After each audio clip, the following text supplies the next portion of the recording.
Melarang saya untuk berkhotbah di kuil Tuhan? Begitu Sai Lao mendengar kata-kata ini, dia sedikit lebih tidak puas. Temple of the Lord of Light hari ini tidak seperti dulu lagi.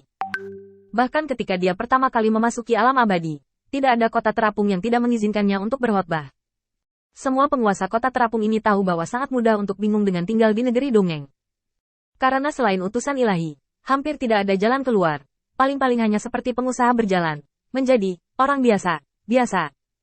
Jika lingkungan seperti itu dipertahankan dalam waktu lama, mudah bagi orang untuk tersesat secara mental.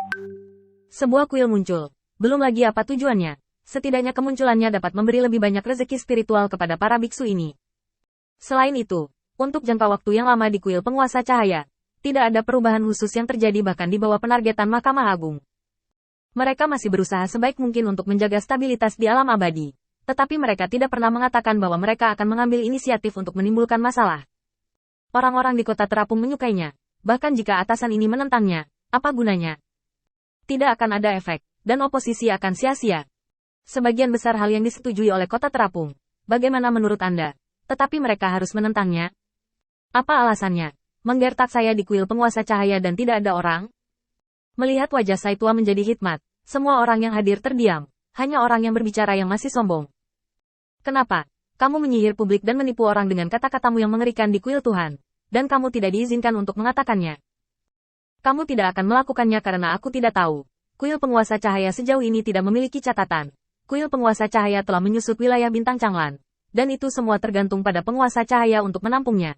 Perhatian pengadilan dewa tertinggi, dan pertempuran wilayah bintang pembantai api bahkan lebih merupakan kekalahan. Tidak ada yang bisa diperoleh.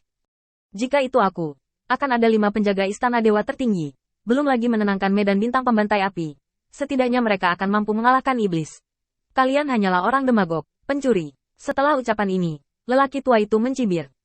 Kupikir tempat ini diwarisi dari pengawal kelima pengadilan ilahi, dan kejeniusan heroik macam apa yang bisa muncul. Aku tidak menyangka itu akan menjadi pendapat picik. Ini benar-benar perubahan pemandangan, dan orang dahulu tidak lagi jika penjaga kelima pengadilan ilahi masih ada, tidak akan membiarkan anak-anak bermulut kuning seperti itu berbicara omong kosong di jalan.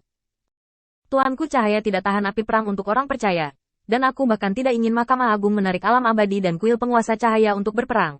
Begitu baik hati, benar dan berbudi luhur. Itu sebenarnya dikatakan sudut.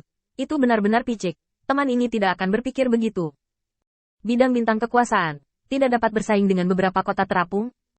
Kedua, fakta bahwa ada api di Wotu Starfield pada dasarnya karena Mahkamah Agung Dewa celaka dan tidak bertarung, dan bahkan memotong jalur ruang antara Wotu Starfield dan alam abadi, menyebabkan 5 penjaga dewa untuk berada dalam situasi putus asa. Akulah penguasa cahaya.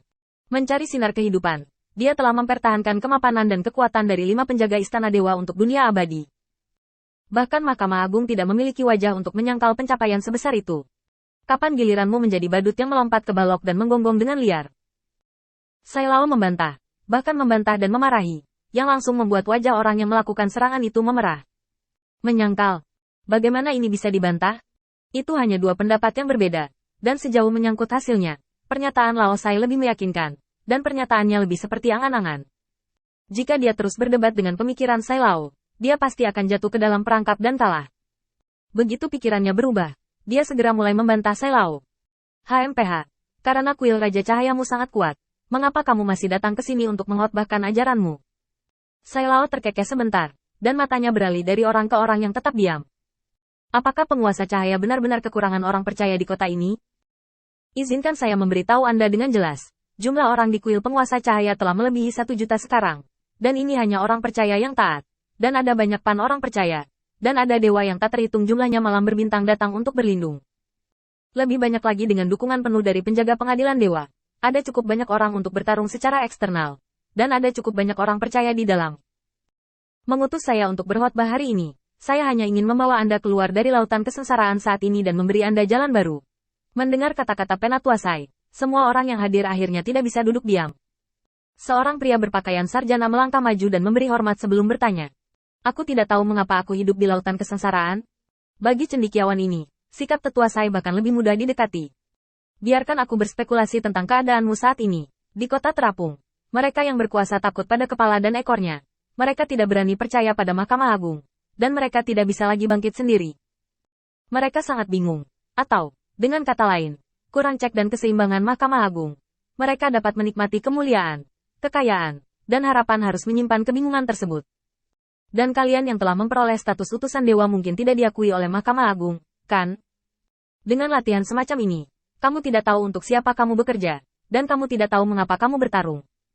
Kamu tidak tahu seberapa banyak peningkatan kultivasi ini. Dugaanku seharusnya hampir sama, kan? Sarjana itu segera menghormati Tuan Sai dengan kagum. Terima kasih atas bimbingannya. Saya merasa tertekan dan saya tidak tahu di mana masa depan dan masa depan. Saya juga meminta bimbingan para senior. Sai Lao terkekeh dan menggelengkan kepalanya. Aku tidak bisa mengatakan apa-apa tentang itu. Penguasa cahayaku tidak pernah memaksakan segalanya. Karena aku di sini hari ini adalah kesempatan untukmu. Apakah kamu dapat memanfaatkannya atau tidak tergantung pada bakat dan levelmu sendiri.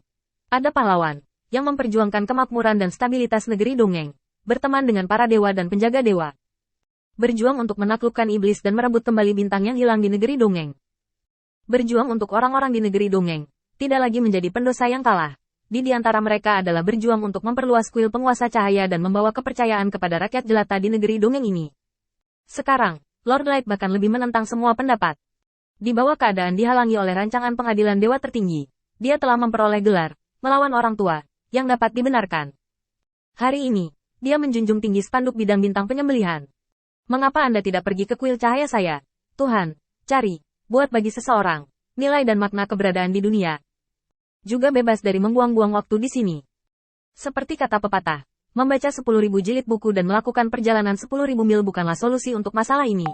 Kata-kata Sai Lao langsung membuat cendekiawan Daigo diberdayakan, dan dia membungkuk dalam-dalam kepada Sai Lao 3 kali sebelum bangun.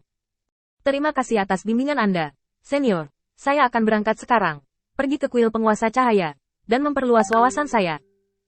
Kali ini, saya akan memiliki kekuatan untuk menaklukkan medan bintang Huotu. Sai Lao mengangguk diam-diam, dan menatap orang lain lagi. Yang disebut percikan api cukup sedikit untuk menyalakan api padang rumput. Secara alami, kekuatan satu orang tidak cukup untuk mengubah apapun, tetapi kekuatan semua orang sudah cukup. Jika Anda ragu, Anda dapat menjelaskan ini. Saya akan pasti tahu segalanya dan mengatakan segalanya. Sikap Sai Lao tiba-tiba membuat para penonton ini semakin haus akan ilmu. Orang-orang yang menyerang pada awalnya mencoba menghancurkan keharmonisan di sini beberapa kali, tetapi mereka diabaikan.